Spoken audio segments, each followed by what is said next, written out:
we are talking about essentially three important substrates, that is the macronutrients: carbohydrates, fats and protein. If you ask me, out of the three, the best substrate to be utilized during exercise is carbohydrates, and then fat, and protein is the least preferred substrate. In this module, we are going to learn how we can effectively utilize these substrates for the optimal performance during exercise.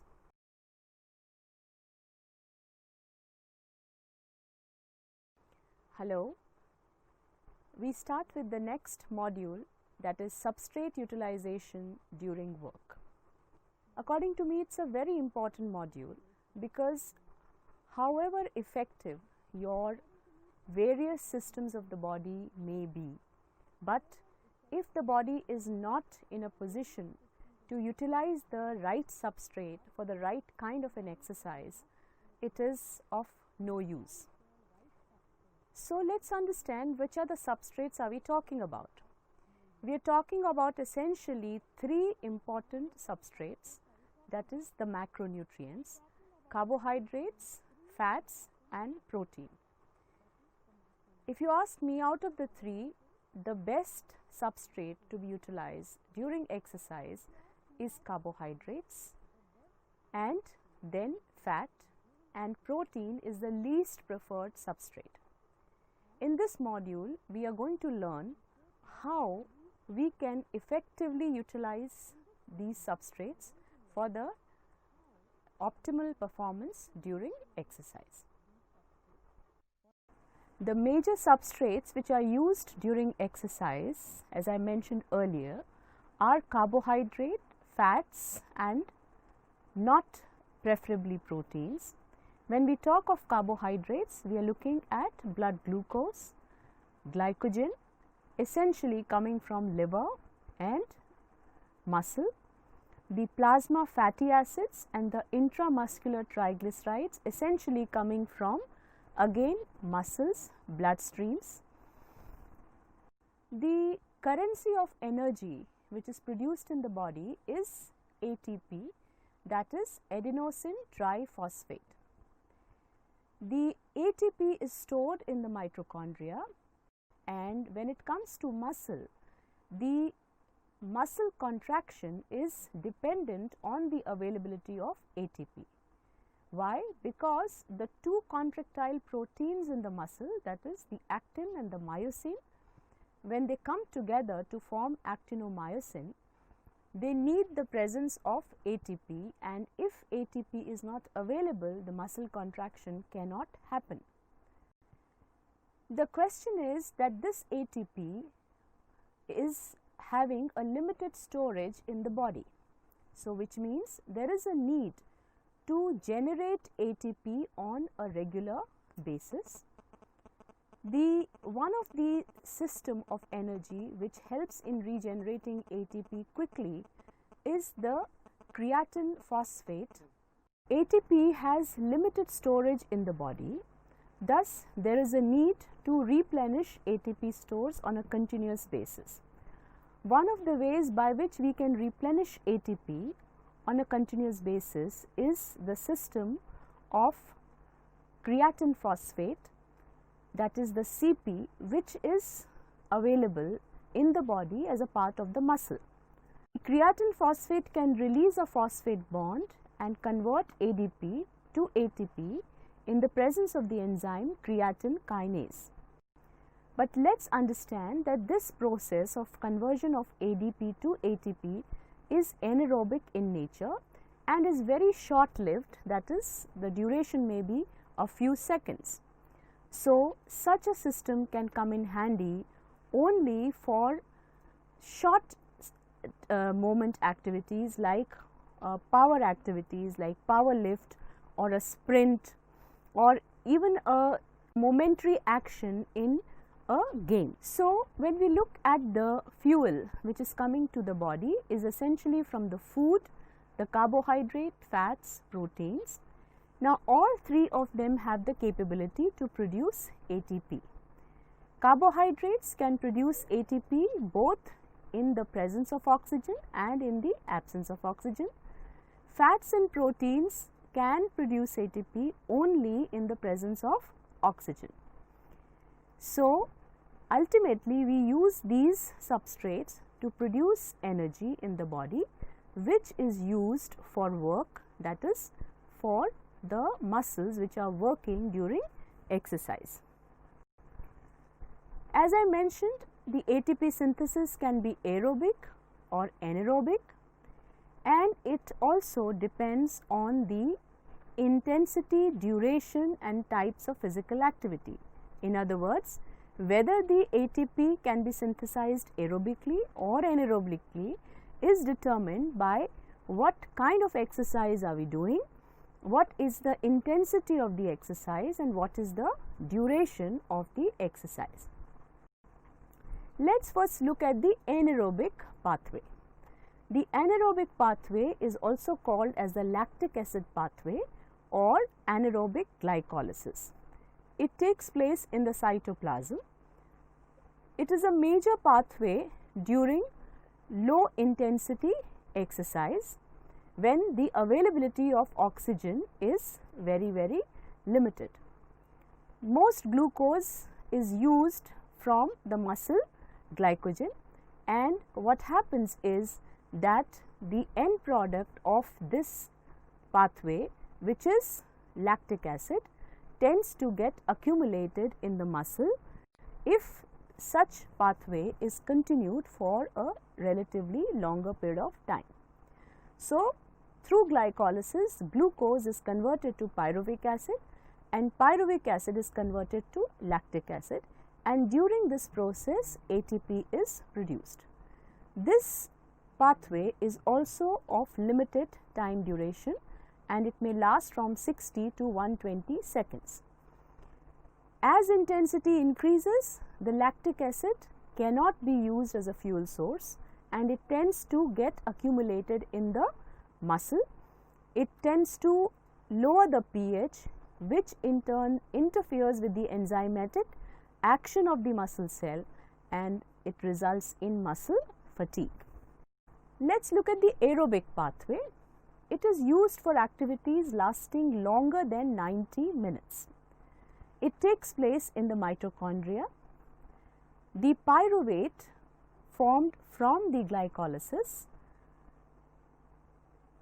enters into the Krebs cycle through acetyl coenzyme A, and Krebs cycle takes place in mitochondria. Let us also understand that acetyl coenzyme A is one intermediate product which can be formed from beta oxidation of fatty acids as well as from amino acids. So, what does it imply? That both fats and proteins can enter Krebs cycle and help in the generation of ATP. However, the preferred source of energy is carbohydrate, but the point to be remembered here is that carbohydrate, fats and protein can enter this aerobic pathway by forming the intermediary product acetyl coenzyme A in mitochondria through Krebs cycle. Through this pathway, there are 36 ATPs which are produced per molecule of glucose, and because of this it is considered to be a very important and effective pathway to be maximized on to ensure availability of ATP to the working muscles. So, in essence, what we are trying to reflect is that there could be anaerobic glycolysis, there could be aerobic pathway. Anaerobic glycolysis converts glucose to glucose 6-phosphate in the presence of ATP, which gets converted to pyruvic acid, and pyruvic acid gets converted to lactic acid, and this generates 2 ATP. On the other hand, in cytosol anaerobic pathway, in liver, glycogen can be converted to glucose 1-phosphate, glucose 1-phosphate to glucose 6-phosphate, and ultimately that gets converted to pyruvic acid, and this pathway releases 3 ATPs. Now, pyruvic acid gets converted to acetyl coenzyme A, which gets routed to Krebs cycle, followed by the electron transport chain, and this entire process happens in the mitochondria and releases 36 ATPs. Even though we said that fats and proteins can be used for the purpose of energy, but using protein for the purpose of energy is not a healthy state of the body. So, the preferred source of energy for body are carbohydrates and fat. Now, what are the factors which affect substrate utilization? One, of course, the intensity of exercise. As we said, the intensity of exercise has a bearing on the availability of oxygen, because as the intensity of the exercise increases, the VO2 max decreases, and if our conditioning is not good, we are not fit enough to take that intensity of exercise, we will very quickly switch from aerobic mode to anaerobic mode. That means our substrate utilization would get limited only to carbohydrates, and anaerobic mode of carbohydrate utilization leads to the synthesis of lactic acid, which on accumulation can cause muscle fatigue.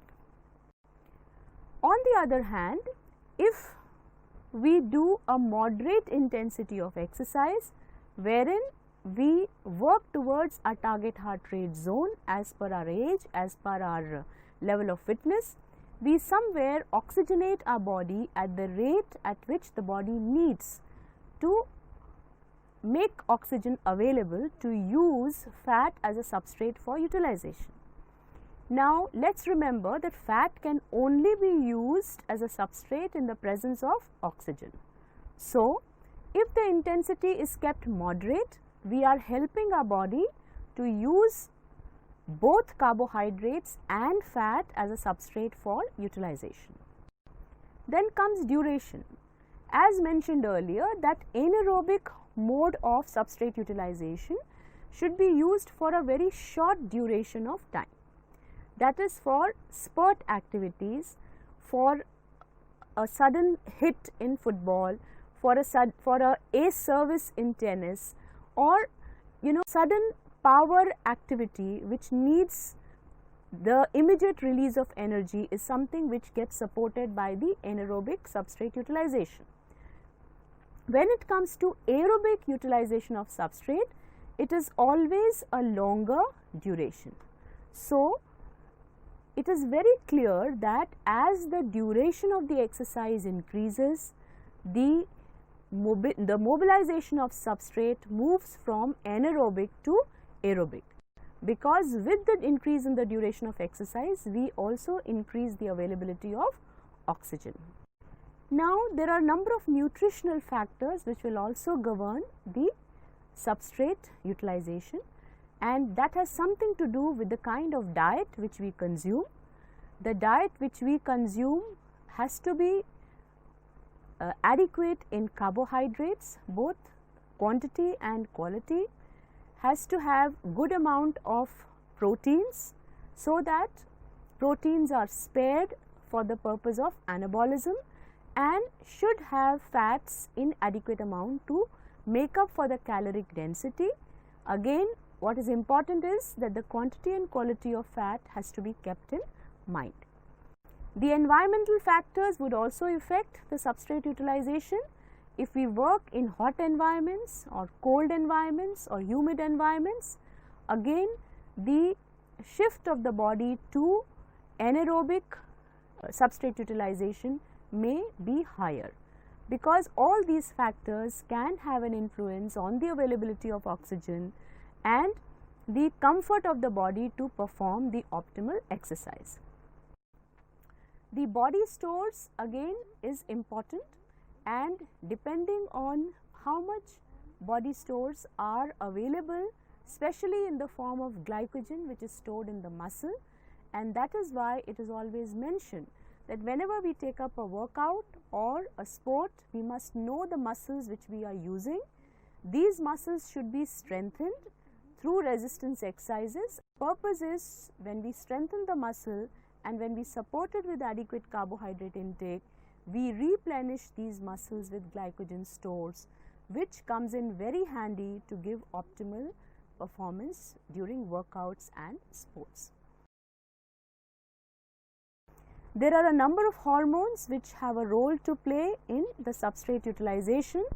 Most important being insulin. We know that insulin deficiency can lead to lack of carbohydrate mobilization, or excess of insulin can also make insulin resistant to use carbohydrate. Similarly, the other glucogenic hormones, whether it is cortisols or glucagon, their levels also have a role to play on the preferred mode of the body to use a substrate for energy. So, let us talk a little more about the effect of intensity on substrate utilization. Let us compare the low intensity exercise to moderate intensity exercise. In the low intensity exercise, as I said, 25% of VO2 max is used, whereas for moderate 60 to 70% VO2 max is used. We may consider aerobic pathway in low intensity exercise and moderate intensity exercise, but only intensity does not help. Intensity has to be clubbed with the duration, then only we help our body to use fat as a substrate for energy. Now, considering that lipolysis is the methodology through which triglycerides are released from adipose tissue, when we compare the rate of lipolysis in low intensity exercise, we find that it is 26 micromole per kg per minute, whereas in moderate intensity exercise, the plasma fatty acid and intramuscular triglycerides are oxidized and the rate of fat oxidation is higher, that is greater than 40 micromole per kg per minute. About half of the total energy is obtained from muscle glycogen and blood glucose. So, what we are trying to emphasize here is that when we do low intensity exercise, we may be in a aerobic pathway, we may be using more of glycogen, and there may not be an increase in the blood lactate level, but this would last only for a shorter duration of time, whereas if we use a moderate intensity of exercise, we favor not only aerobic pathway, we favor the oxidation of fats, we favor the oxidation of muscle glycogen, and so there is a mobilization of fats and carbohydrate for the purpose of energy, and the outcome can be that the blood lactate levels increase. So, all 4 major substrates can contribute to energy production in moderate intensity exercise. When we go to high intensity exercise, again we are looking at a VO2 max of 85%. The major contribution again comes from carbohydrates, because we switch to anaerobic pathway whenever we move towards high intensity exercise, and with the anaerobic pathway there is increased glycolytic flux, there is increased muscle glycogenolysis and increased overall glucose oxidation, again leading to increased accumulation of lactic acid and leading to muscle fatigue. There is decrease in free carnitine and a decrease in pH, which is a clear sign that fat cannot be mobilized as a source of energy.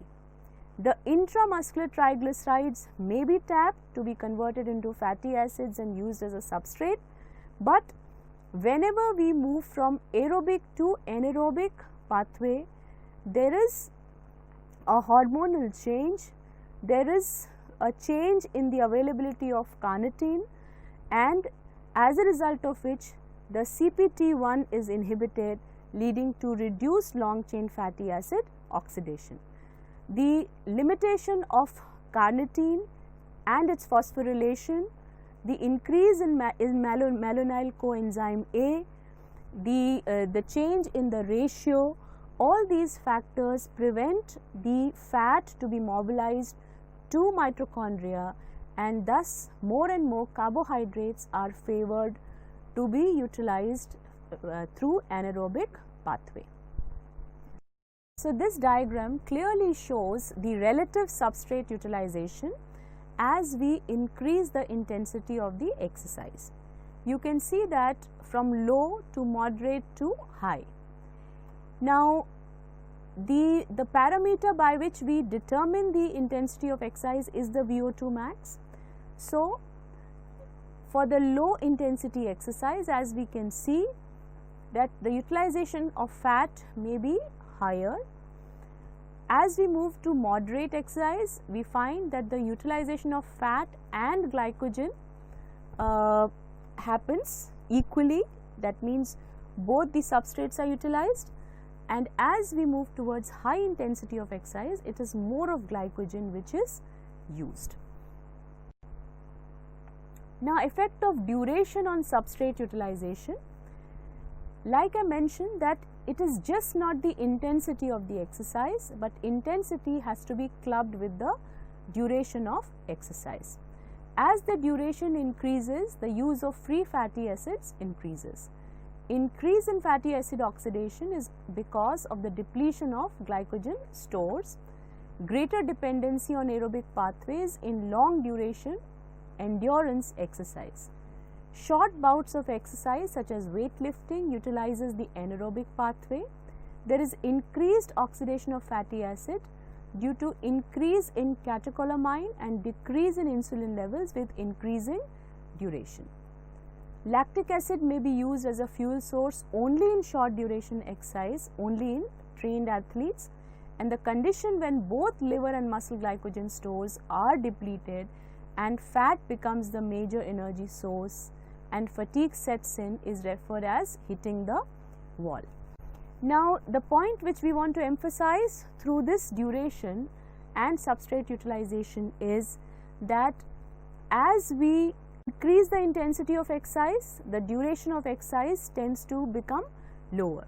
So, that means we are shifting the balance towards more of anaerobic pathway. But if we maintain a moderate intensity of exercise, we can continue that exercise for a relatively longer period of time, which means we are tilting the balance more towards aerobic pathway, and thereby we are facilitating the utilization of fat. So, whenever we are working on a program where we want to lose fat, we should not be looking at extremely high intensity exercise, rather we should be looking at moderate exercise for a longer duration. So, say for example, if I am working on a treadmill and my objective is to lose fat, and if I start running on the treadmill at a speed of 12 and 14, that is a high intensity exercise, and I may run for a shorter duration. I am really not helping my body move to an aerobic mode of substrate utilization, and I am hitting myself more towards the anaerobic pathway. So, what I am helping my body is definitely to improve my cardiorespiratory fitness, but I am not helping my body to use fat as a substrate for energy. Whereas, on the other hand, if I want to use fat as a substrate for energy, the first step is that I must know my target heart rate zone. I must maintain my heart rate within the target heart rate zone, keeping my age, my level of fitness in mind, and then in that range I should try and keep my intensity moderate and work out for a relatively longer period of time. Then only I will be in a position to equate the availability of oxygen with the need of the oxygen by the fat to be used as a substrate for energy, and this would lead to fat utilization. So, let us summarize the fuel, the duration, and how do these fuels work. So, very short duration, like less than 3 minutes, the fuel which is used is muscle glycogen. liver glycogen is negligible, free fatty acids negligible, amino acids negligible. Short duration less than 40 minutes, muscle glycogen high, liver glycogen high and free fatty acids low, amino acid negligible. Moderate duration, that is 40 to 150 minutes, muscle glycogen high, liver glycogen high, free fatty acid moderate and amino acids low. Longer duration, that means greater than 150 minutes, you have muscle glycogen moderate, liver glycogen moderate, free fatty acids high and amino acid low. So, as we increase the duration and keep the intensity moderate, we move our body to favor more of fat utilization as compared to glycogen. So, there could be a time where we are using less of glycogen and more of fat with a longer duration of exercise. Hormones affect the substrate utilization, as I mentioned, that increased catecholamines, glucagon, growth hormone, cortisols, these are all hormones which favor change in substrate utilization.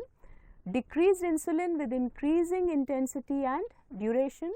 So, this would benefit and favor the carbohydrate utilization. Increased glycogenolysis and glycolysis in liver and muscle when the catabolic hormones are increased. Increased lipolysis in muscle and adipose tissue, more when fat is being mobilized as a substrate for energy, and increased gluconeogenesis in liver, again an effect of the insulin resistance which is favoring the use of other substrates for the production of glucose, and increased protein degradation again in the presence of catabolic hormones. So, the effect of hormones on substrate utilization creates a difference in substrate utilization also in men and women, because men and women react to different conditions, and the difference many times between men and women is also hormonal. So, which has a substantial influence on substrate utilization. What is the effect of training on substrate utilization? Repeated episodes of physical activity results in adaptation to utilize a substrate. Trained individuals have a better ability to utilize fat as a substrate. Anaerobic training results in increased intramuscular levels utilization of anaerobic substrates like ATP, phosphocreatine, glycogen, or increased quantity and activity of enzyme that control the anaerobic phase of glucose breakdown. Increased capacity to generate high blood lactate levels during maximal exercise. So, the point which is made over here is that when we get training, the training can be also at the anaerobic level to use the substrate effectively. That means, we can use muscle glycogen anaerobically, and if we are trained, we can use the enzymes, the substrates more effectively without generating high blood lactate levels, which means in spite of using anaerobic substrate, we may not get muscle fatigue if we are training ourselves anaerobically to utilize substrate. On the other hand, aerobic training results in a number of adaptations. There could be increase in the mitochondrial size and number, which improves the capacity to generate ATP. There could be increased enzymes of the aerobic system, which lowers the lactate accumulation. There could be improved ability to oxidize stored triglycerides, and there could be decrease in the utilization of blood glucose and muscle glycogen. So, the aerobic training definitely favors the utilization of fat as a substrate for energy, and there are adaptations in terms of the mitochondrial size, the capacity of the aerobic system to use the substrate more effectively and generate more and more ATP. The effect of environmental conditions on substrate utilization. Effect of altitude. Carbohydrate utilization is increased at high altitude. Lactate concentration is higher at high altitude than at sea level. free fatty acid levels decrease at 15 minutes in both the conditions. Effect of heat exposure, increase in body core temperature will result in increased glycogen utilization by the muscles, and effect of cold exposure also contributes to increased utilization of carbohydrates. In fact, extreme cold temperature causes shivering, which results in heat production. Shivering causes an increase in hepatic glucose output and increased glucose utilization. The substrate utilization for exercise can be done through aerobic pathways and anaerobic pathways. Now, which pathways get used has a bearing on a number of factors. The first thing which we learned, that the most preferred substrate for energy in the body is carbohydrates and fats. The body does not want to use protein for the purpose of energy, rather the body wants to spare the protein for the purpose of anabolism. The intensity of the exercise can be low, moderate and high. Low and moderate exercises favor the utilization of fat as a substrate, and high intensity exercises push the substrate more towards carbohydrate.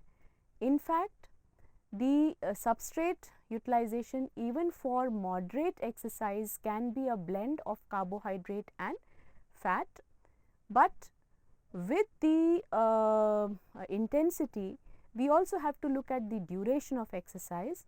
So, if the exercise is low to moderate for a longer duration, the body is favoring more of aerobic pathways to utilize carbohydrates and fat, and between carbohydrate and fat, if we favor aerobic pathways, it is the fat utilization is better. As a result of which, the fat loss can happen if we are on a fat loss program. On the other hand, if we are looking at high intensity exercises for a shorter duration of time, because of the dipping of VO2 max, the body is likely to go into anaerobic mode, and thus automatically the body moves towards the utilization of more and more carbohydrates, thereby generation of more of lactic acid and muscle fatigue. So, it is very prudent for all of us to plan what substrate the body should use, whether the body should use it aerobically or anaerobically, which substrate should be preferred in which type of workout and which type of sport.